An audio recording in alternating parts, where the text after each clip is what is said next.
Welcome. Welcome to this conversation about the choices that America faces in how it will engage the world. This is a time when the post-war and Cold War security and economic order is being reconsidered, being challenged from the ground up. It's a time when America's central role in the world is being re-examined on many, many fronts. That is why I'm so pleased to have as a part of us here at Hoover our distinguished visiting fellow, Ambassador Robert Blackwill. And his new report has done us the service of taking a step back and asking important questions about where we are today in terms of America's role in the world, the role of alliances, the role of global power, and how we will go forward. The Council on Foreign Relations sponsored report, America Revived, a grand strategy of resolute global leadership, identifies questions that we must answer, questions that we must ask about what we do and what we do not try to do to achieve global stability and global prosperity. That alone is a valuable map for today's shifting landscape. But of course, it goes further to advocate for the right mix of American global leadership today. And I look forward to hearing more about that from this great report. Now, I'm going to introduce Ambassador Blackwill in just a moment. Following Ambassador Blackwill's introductory remarks, Annenberg Distinguished Visiting Fellow Admiral Jim Ellis, who chairs Hoover's Global Policy and Strategy Initiative, and Hoover's Bota Chan Senior Fellow, Philip Zelikow, will take up the mantle from Ambassador Blackwill. But I just have to say one word about Ambassador Blackwill. He has a long and distinguished career in public service, service to our country, service indeed to global leadership in the world. But I have to tell you that I first met Ambassador Blackwill when I was a young, yes, Bob, I was once young, member of the national security staff of President George H.W. Bush.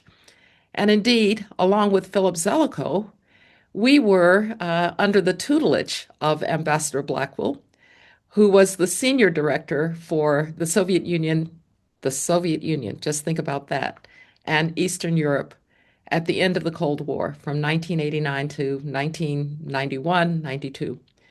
It was an extraordinary time when many of the wishes and hopes of the United States since the end of World War II seemed to be coming into being. When the Soviet Union was collapsing, when Eastern Europe was being liberated, and when Germany was unifying. And what I remember most about working with Bob during that time was that he had an enormous capacity for understanding the essence of American power, the essence of American influence, and also how to make it all matter. So every day, Philip will remember, we would start our staff meetings with, "What have you done to unify Germany today?" It was a way of thinking about the relationship between values and theory and practice. And I will always be grateful to Bob's tutelage in those days. He was an enormous mentor to me and an enormous and important friend. And so I'm delighted to turn this over now to Ambassador Blackwill. Bob, we're so glad to have you as a part of Hoover and look forward to your discussion of this important report and to your engagement as America tries to figure out how to think about its role in the world. Bob, over to you. Well, thank you, Condi, and both you and Philip show the strength of character that you survived working for me. Conceptually, before I discuss alternative U.S. grand strategies, I want to briefly address the concept of world order and then U.S. vital national interests. And I'll show you why I'm doing that as we go forward. As you know, and I'm sure all of the viewers know this, world order refers to the arrangement at any given time of power and authority in the international system. It's always in transition, never frozen. Countries make better or worse policy decisions. They grow more or less powerful and influential. Non-state actors emerge, decline, disappear. When some say world order is dead or ruptured, as the Canadian Prime Minister said at Davos, they usually mean the liberal internationalist approach to world order pursued by every American president since World War II until Donald Trump. And they say that is dead, an assertion with which I profoundly disagree, as you'll see. One final point about world order: in the absence of war, political revolution, or plague, world order changes very slowly. You wouldn't believe that from the headlines, but it does. To be specific, it does not change on the basis of a 2 a.m. tweet, even from the American president, and it does not change because of a brilliant U.S. military operation to capture the president of Venezuela. World order moves on a much more fundamental basis than that. So the first step to adopt a grand strategy is to come to a view of the current state of the international system, its major factors, threats and opportunities, and longer-term trends. Having done that, we next ask, before we get to grand strategy, what are the vital U.S. national interests connected to this world order?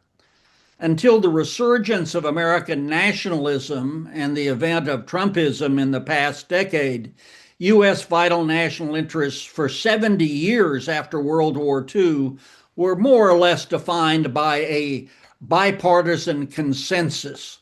And let me just name the five: to prevent the use and reduce the threat of nuclear, biological, and chemical weapons, to ward off catastrophic terrorist assaults or cyber attacks against the United States, its military forces abroad, and its allies. And notice the last phrase, and its allies.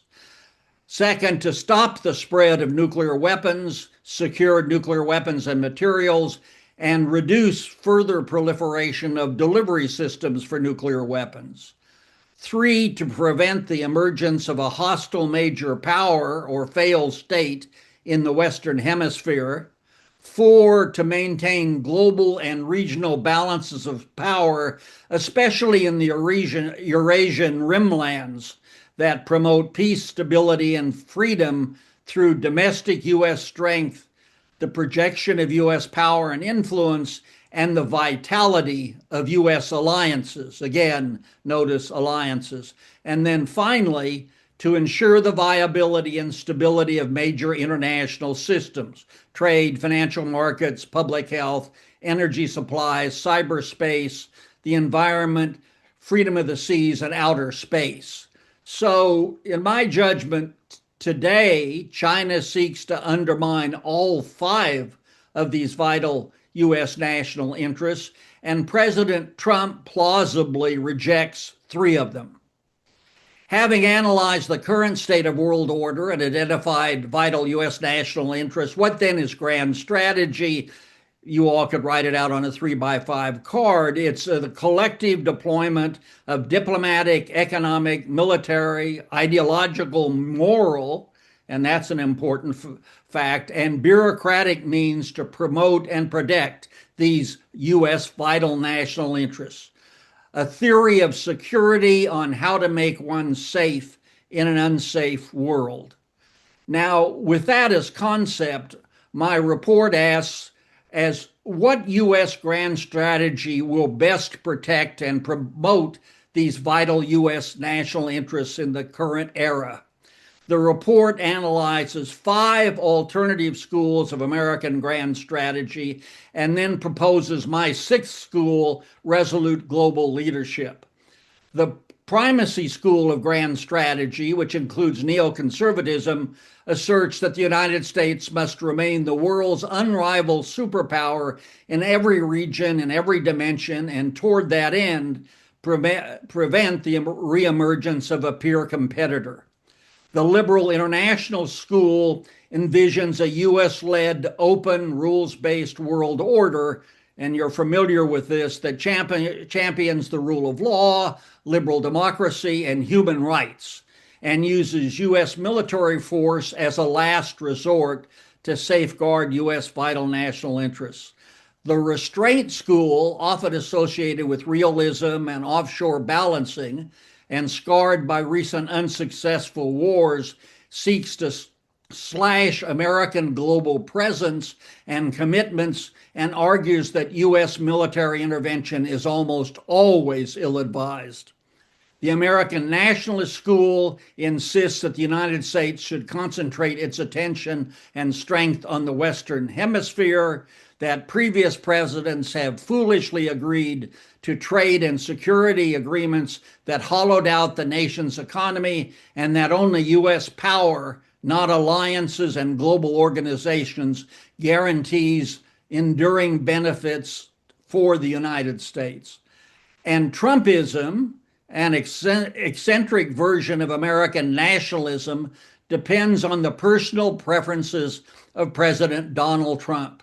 It radically redefines U.S. vital national interests and emphasizes bilateral and transactional trade relationships, business deals, and diplomatic successes with less attention to their substance over geopolitical considerations, and does that without collaboration with U.S. allies or fidelity to core American national values, including human rights. I want to now go into more detail on Trumpism. I can come back to liberal internationalism, but I think you're familiar with that. But I do want to say that in that regard, in my judgment, and this may be controversial with some of you, liberal internationalism has progressively weakened in recent decades. It failed to recognize and respond adequately to the rise of Chinese power. It failed to increase the defense budget and thus allowed China substantially to reduce the gap between the two militaries. It failed to halt China's militarization of the South China Sea and to resist its mounting pressure on Taiwan. Liberal internationalism failed to punish Russian aggression in Crimea and Donbass in 2014, which emboldened Moscow's full-scale invasion of Ukraine in 2022.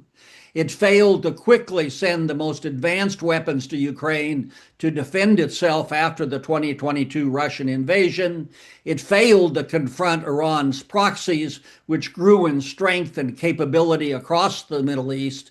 It failed to permanently cap Iran's acquisition of fissile material and to prevent Iran's enrichment of uranium well beyond the 3% threshold for civilian use. It failed to enforce its red line on Syrian chemical weapons use.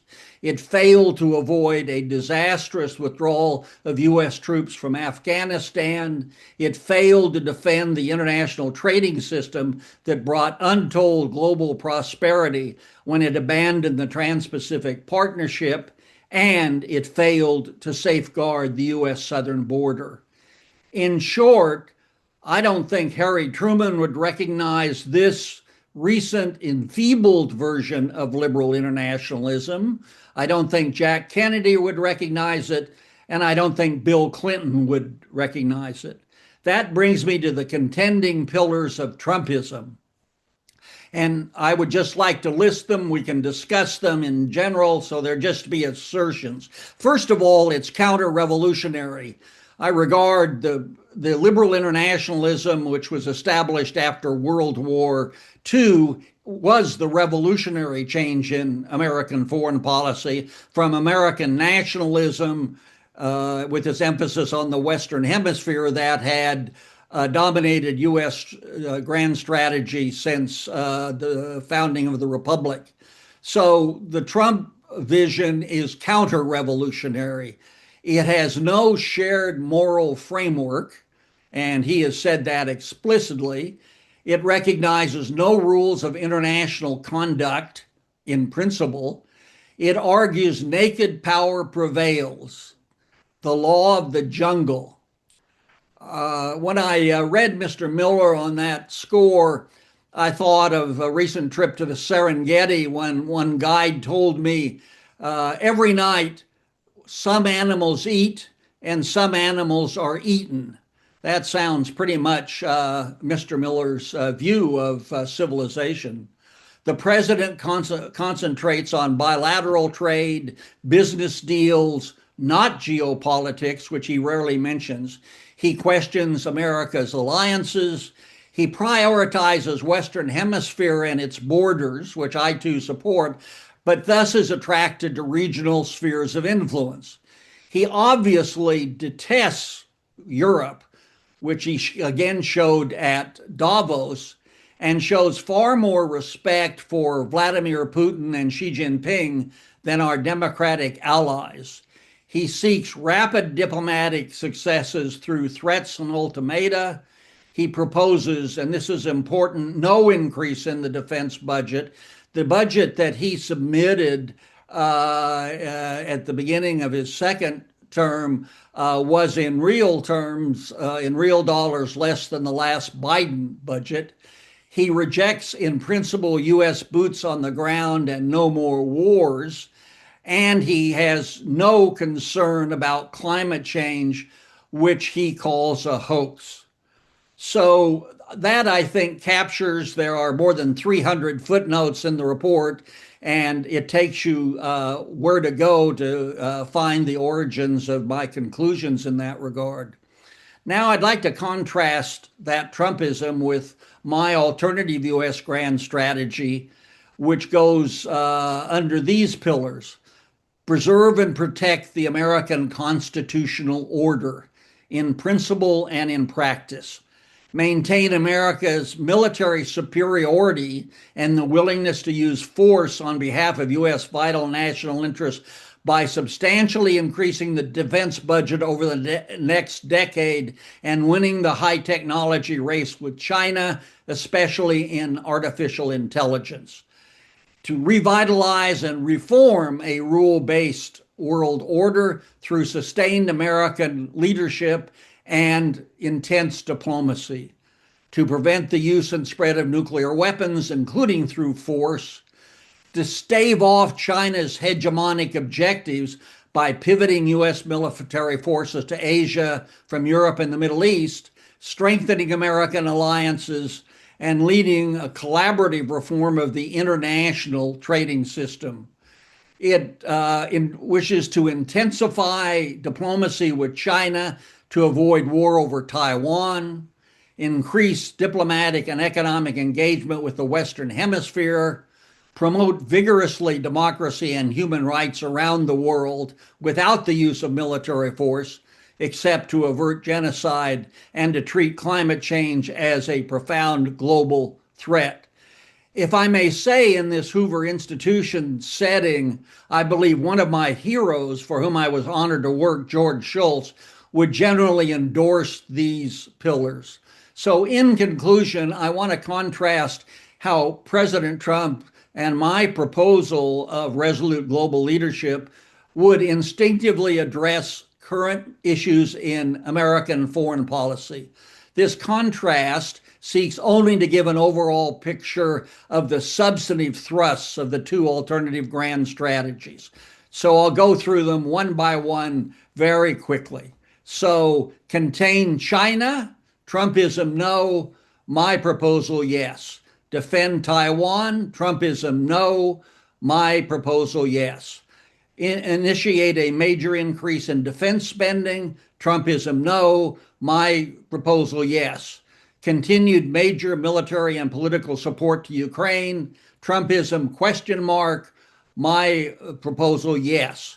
Confirm NATO Article 5, Trumpism question mark, my proposal yes. Accept Iranian nuclear enrichment, Trumpism yes, I think in the end, and yes, I would support that with proper verification and so forth. Use military force in extremis against the Iranian nuclear program. I say yes. I'm not sure about Trump if there were Iranian air defenses. Reform and bolster multilateral trade policy. Trump, no. My proposal, yes. Impose high tariffs to vitalize the American economy. Trump, yes. My proposal, no. Constrained to China for national, high tech to China for national security reasons. I have a question mark for Trump given TikTok and the NVIDIA sales, advanced chip sales to China. But yes, I would do it. Promote values as an important element in U.S. foreign policy. Trump, no. I would say yes. Use force to spread American values, and that's a no from Trump and a no from me, although since this was published at the end of December, or finished to go to the publisher, he has used force in defense of Christians, he says, in Nigeria, and told the Iranian demonstrators help is on the way. So I'm not sure about that. Strengthen international institutions. Trump, no. My proposal, yes. Offer the developing world a positive and sympathetic version of world order. No. I say yes. And take substantial action to reduce climate change. Trump, no. I say yes. As the report demonstrates, the United States remains the most powerful nation on earth. So, in that sense, the future is in our hands. And in my view, the liberal internationalist world order is not irreparably broken. Those who argue that it is do not enumerate what elements of liberal internationalism and world order cannot be repaired and reinvigorated. They are genuinely dead. Please name them one by one. As is clear in my remarks today as I conclude, I believe Trumpism undermines the nation's prosperity, security, and legitimacy simultaneously because of its determination to go it alone in the international system. But I believe Donald Trump's foreign policies can be reversed. They are not, at least so far, structural in character. They can be repaired by the next president, working closely, as did all of his predecessors since World War II, before Donald Trump, with American allies and partners. Thank you for your attention. I look forward to your comments and questions. Well, thank you, Bob. Ambassador, and sincere thanks again for joining us, and congratulations on the Council on Foreign Relations Special Report. It's comprehensive and a timely primer for the ongoing global conversations about the state and future of the world order and America's place in it. It's hugely popular, as we have over 300 folks that have signed on for this webinar remotely, and I would remind them that they can submit questions for the ambassador via the webinar Q&A tool. Bob, my first question was going to be to take you to the conversation on world order, but you have very passionately kind of addressed the realities and your sense of optimism that it is not irrevocably broken. So I'm going to move on to another area that I think is going to be fundamental to bringing about the change that you so eloquently articulated. In your fascinating historical review of past grand strategies, you've noted that Woodrow Wilson, in his pursuit of a version of liberal internationalism, quote, failed to carry either the Senate or the country. As we can see in today's often strident conversations, political and popular perceptions are extremely important. Absent an existential economic or security crisis, where does that conversation begin beyond the political and policy elite and more convincingly with the American people? Well, I think, and you imply this, Jim, it begins with American politics and not with American strategists.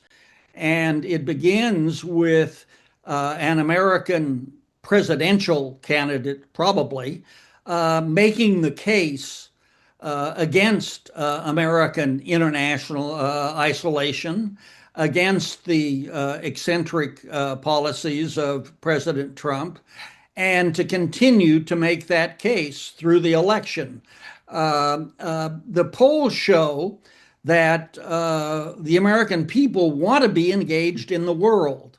But when was the last time that a liberal internationalist made that case in detail to the American people? And I think not really since before President Obama. So that's where it begins. Now, much will depend on President Trump's successor in the Republican Party. But I would only say this, and it's epigrammatic to be sure. I think Donald Trump is a unique figure in American history. And I don't think that the many elements that I mentioned in Trumpism, I don't think all of them are going to survive whoever his successor is. And if it's the vice president or the Secretary of State, both of whose names have been mentioned by President Trump, I don't believe that the more personal and idiosyncratic dimensions of Trumpism are going to survive his departure. Great. Well, thank you for that. Here at Hoover, as you did, we recall fondly the years of contributions that the late Secretary George Shultz made here, and he had the knack of balancing realism and optimism. And in remarks he delivered to the Commonwealth Club some years ago, I think it was 1985, he declared the civilizations decline when they stop believing in themselves, and ours has thrived because we never lost our conviction that our values are worth defending. Many of the conversation today, and you did in your earlier remarks, replace the term values with interests, implying that values are, that are in the words of, the recent National Defense Strategy, a cloud castle abstraction, perhaps, and part of a zero-sum balance, in that you can have values or you can have interests, but not both. In fairness, you seem to be articulating a strategy that considers both, but acknowledge the tension that can arise in attempting to pursue them simultaneously. Are values and interests both achievable, or is this one of the trade-offs of which you spoke in your paper? They're both achievable, but there are tensions and trade-offs on individual issues.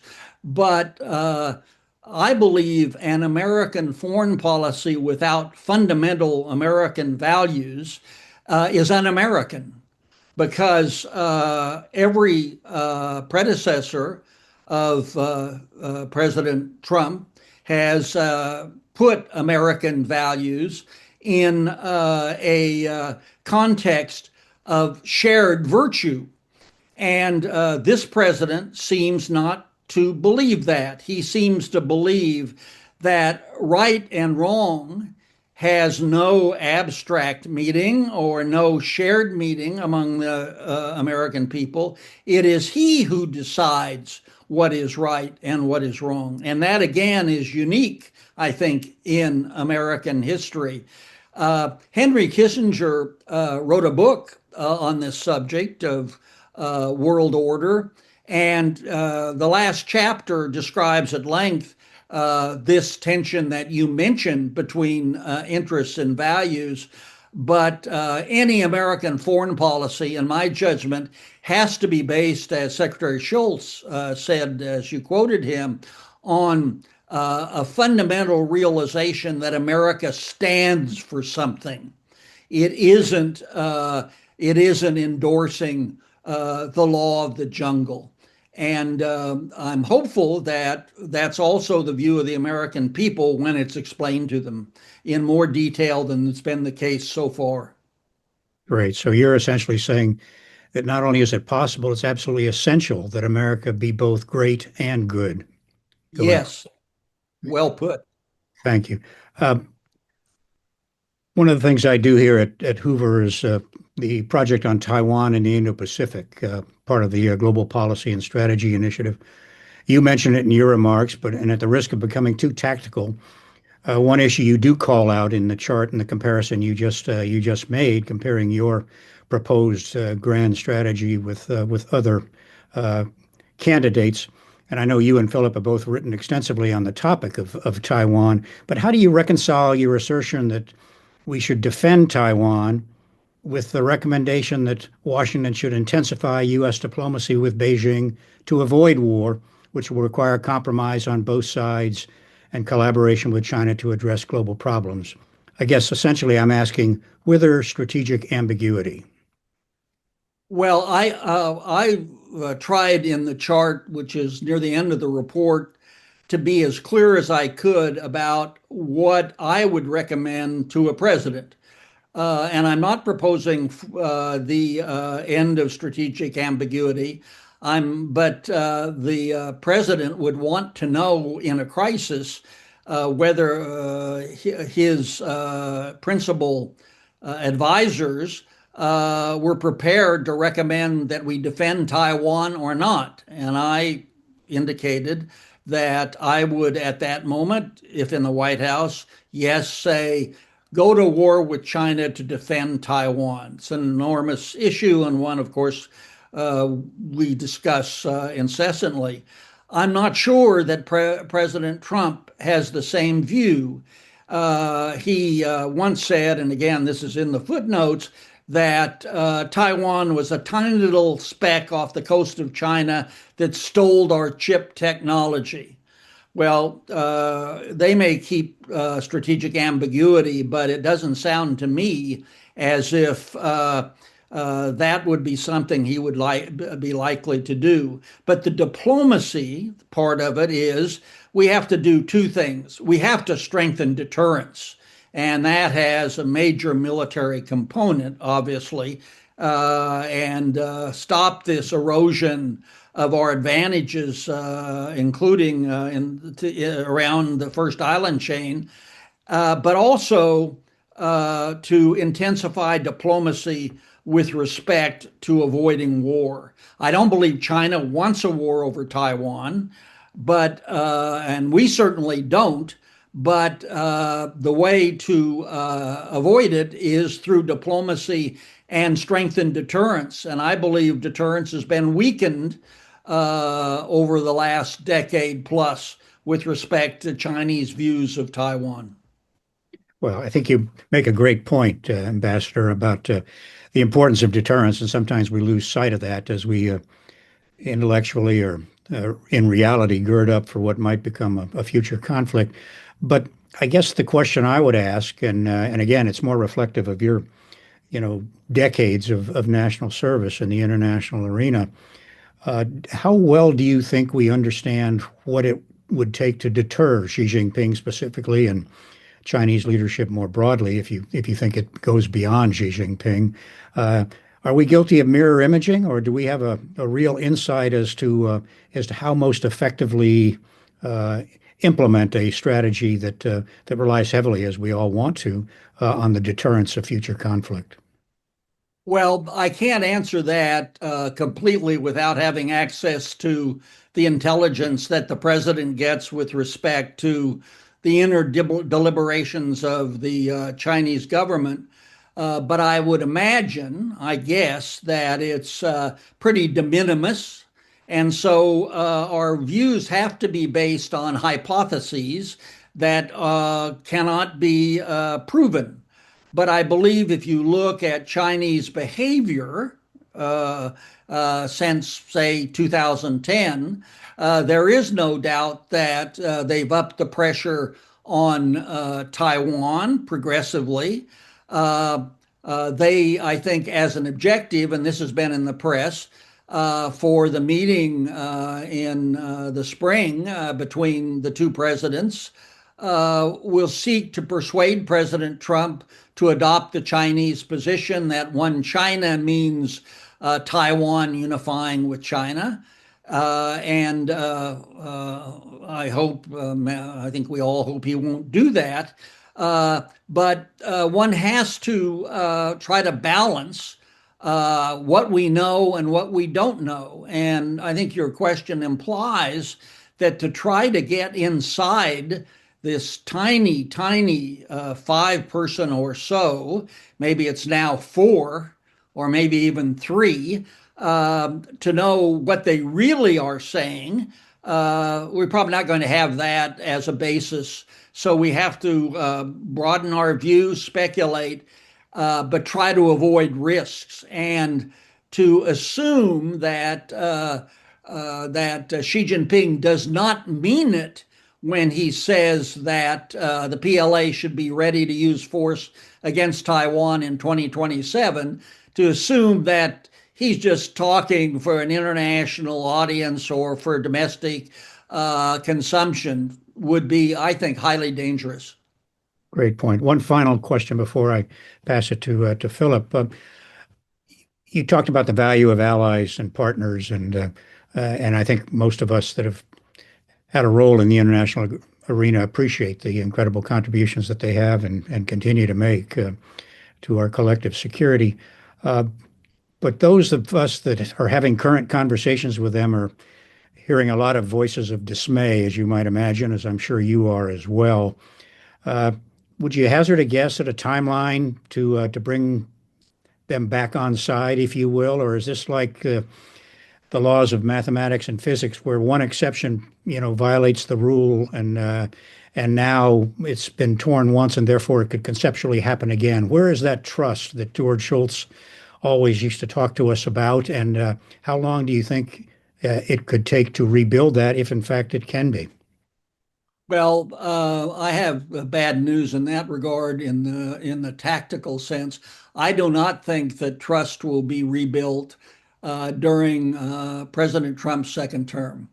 I believe we know who he is. I believe we know what he thinks about allies, which is contemptuous, and therefore he will go on acting as he has been acting. And this, as you said, is eroding substantially the trust of our allies in the United States and in the American commitments. And this is crucial. I'll just mention one dimension of it, which will be familiar to the viewers. Extended deterrence depends on capability, but also on trust. That our allies, in order not to acquire nuclear weapons, trust that the United States will actually use a nuclear weapon in defense not of American territory, but in defense of Allied territory. Charles de Gaulle, of course, never believed it, and it is a fragile trust. And it's no coincidence that in South Korea and Japan, there's now a vigorous discussion of more than ever before in the post-war period of whether they should acquire nuclear weapons. So trust has to be reestablished. But in my judgment, that will be a task for the next president. I don't think this president is, we know who he is, we know what he thinks, and so I don't believe that he will make any headway in that regard. And this one last point, which is this report was written and sent to the publisher at the end of last year. But I recognize what I'm sure the viewers are thinking. Well, that's your view now, but what about President Trump's next 3 years in office? And in that regard, I simply counsel see what he says and see what he does. He will go on traumatizing the Allies in what he says, but let's see if he does takes actions. For example, substantially reducing U.S. forces in South Korea or in Japan, or drawing down dramatically U.S. forces in Europe, or questioning again in action whether he would abide by Article 5 if there's a crisis, for example, in the Baltic states. So I think all of us need to be less traumatized by what he says, and although it does erode trust, and concentrate more on what he does. And I'll just finish with this. Davos went a Twitter because of President Trump's statement that he would consider using force against Denmark to acquire Greenland. Not that he would, not that he did, but that he would consider it. And of course, he backed off that. So we should pay, as Ed Meese in the Reagan administration stressed, watch what he does, not what he says at 2 in the morning. Well, thank you, Ambassador.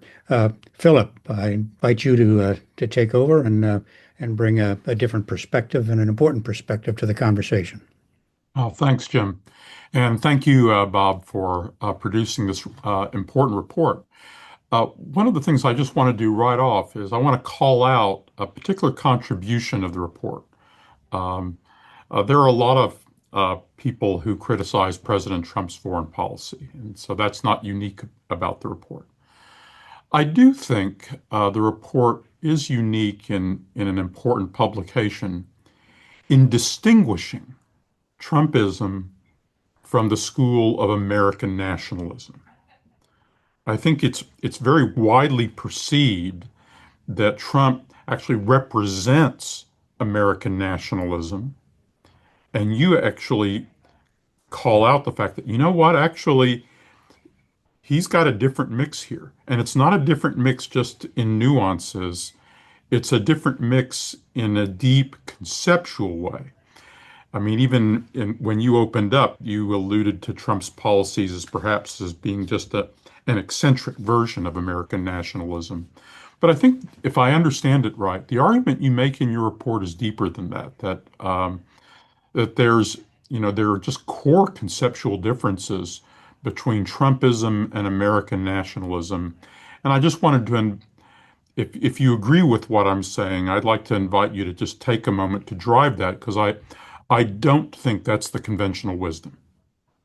Well, it is my view, and let me just say, in the first instance, American nationalism, which dominated, as I said earlier, American grand strategy from the founding to essentially with a brief interregnum with Woodrow Wilson up to the beginning of World War II, wanted no geopolitical involvement in crises outside the Western Hemisphere. And therefore, American nationalists, although in public most of them are quiescent, but some of the American nationalism condemn President Trump's energetic involvement in every region of the world for every conceivable reason. And this is reflected in what, as former Jedi Knights, you and I, Jim and Condi, would recognize, and probably some of the viewers, the compromise document, the national security strategy, and the national defense strategy, because you could see the American nationalist school at war with the Trumpist school. And for example, and to some degree, even with the primacist school. So one of the reasons that I'm optimistic is that, and this may seem paradoxical, I think that the struggle ahead will not be Trumpism versus liberal internationalism. I think it will be liberal internationalism versus American nationalism after the Trump years. And I don't want to predict how that will come out, but it's the American nationalism, and the report goes into much detail, is simply fundamentally opposed to this from the very beginning, from the 1780s onward, is opposed to this energetic activism to involve the United States in other nations' quarrels outside the Western Hemisphere. So let me pursue that, because then, in a way, there's a way to read the report. And again, it's, as you pointed out at the beginning, this is a report about broad grand strategy and broad concepts. So it's easy to fall into a discussion, well, what do you recommend about Iran tomorrow? Or what do you recommend about maybe Taiwan tomorrow? But Your report's at another level above that, as a kind of a broad conceptual roadmap of how to match ends and means and attaining America's national interests as you propose them. So you're making an argument then in a way that Trumpism is we'll have a debate between the purified American nationalism form, which maybe could be represented by Vice President Vance, and actually some new purified version of liberal internationalism redux.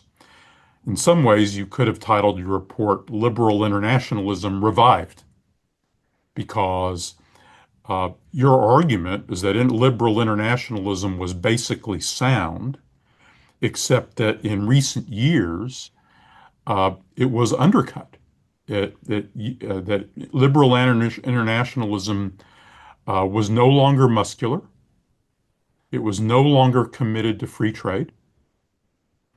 And basically, by abandoning those key elements, it became this flaccid, pallid version of liberal internationalism, that kind of this wilting flower that then kind of left the door open for Trumpism.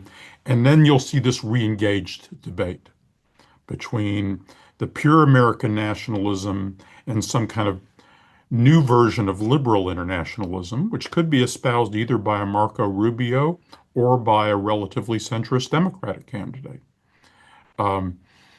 Is that really then the kind of debate that you're teeing up and on which you're also now trying to take sides?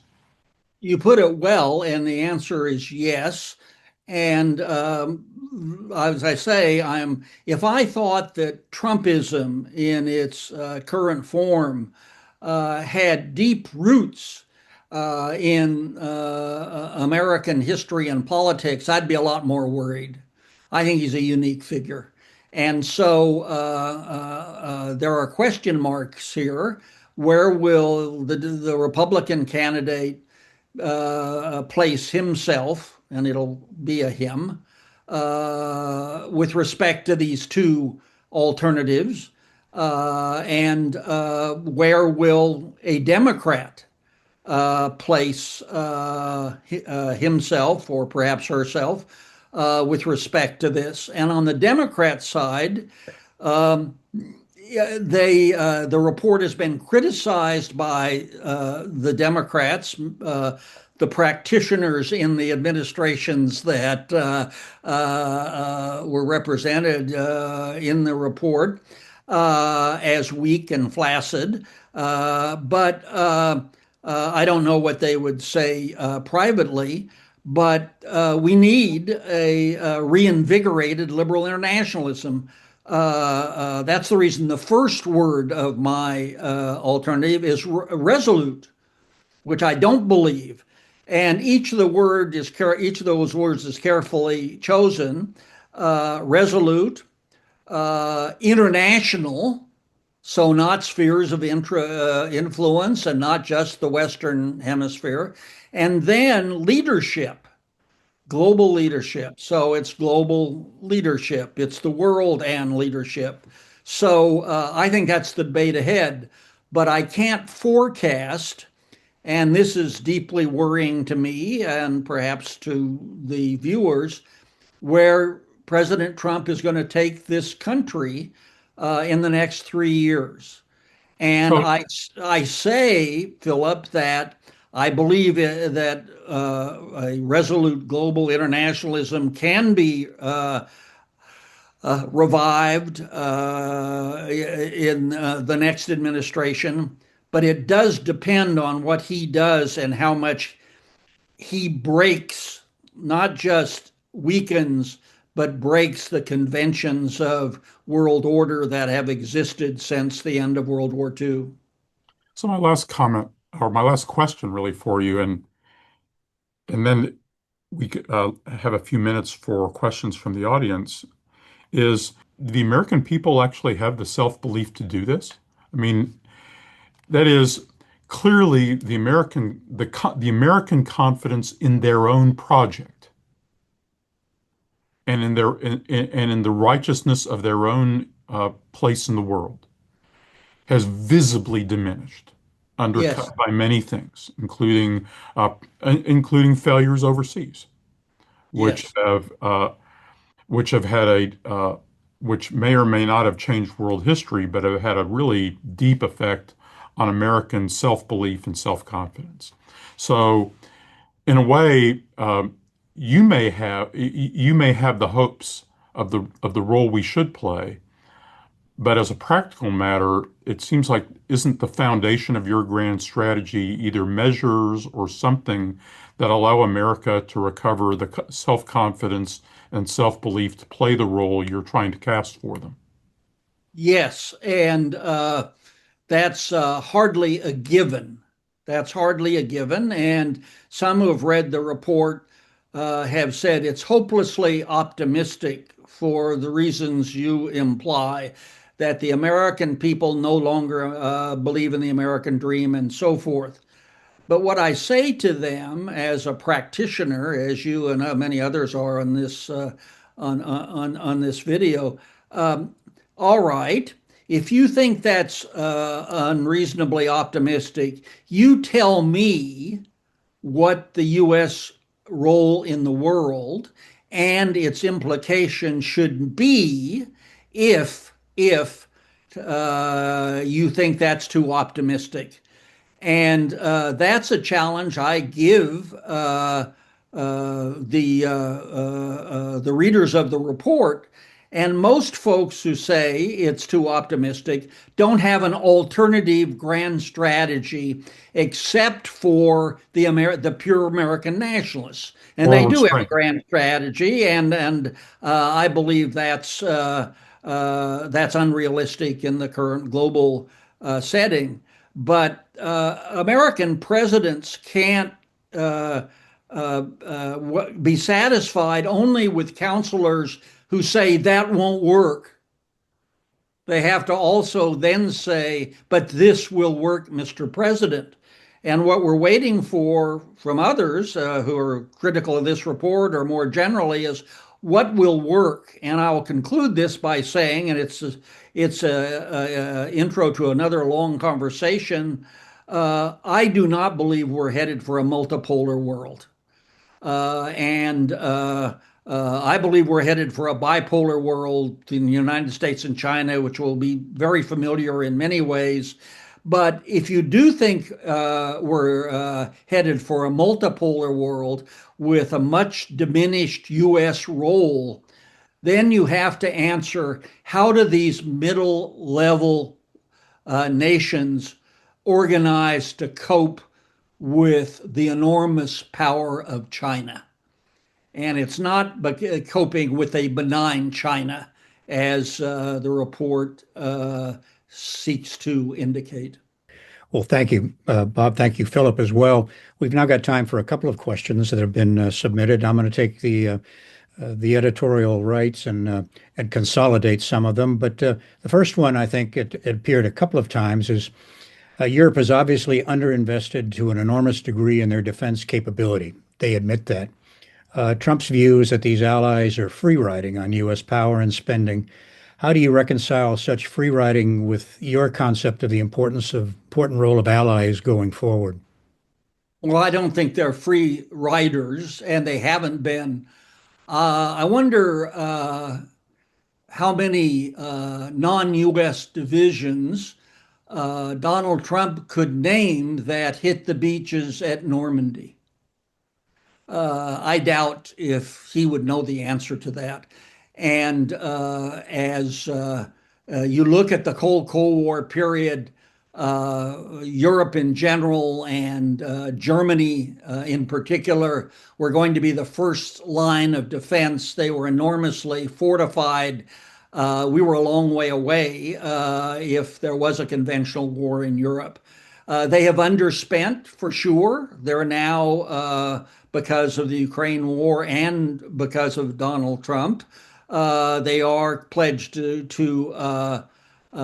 spend more, but they are not free riders. And I support President Trump's pressure on them to do more. But doing more should be in a collaborative sense. And I think Europeans who say, well, we'll just organize ourselves without a U.S. role in our defense are silly, to pick a technical word. Great. We talked a little bit, or a lot actually, about supranational organizations and the like, and the need for allies and partners. How do you conflate those two considerations? I mean, whatever the next administration looks like, do you see a continuation of the extant supranational organizations such as the United Nations and the WTO, and how do you compare that to, the newer emerging relationships such as the Quad and AUKUS and the like? How do you balance that in your idea of reform and improvement and retrenchment going forward? Well, I'll take that good question. I'll take advantage of it to say just another example of Trump's disinterest in alliances is his disinterest in the Quad, his disinterest in AUKUS, his interest instead on the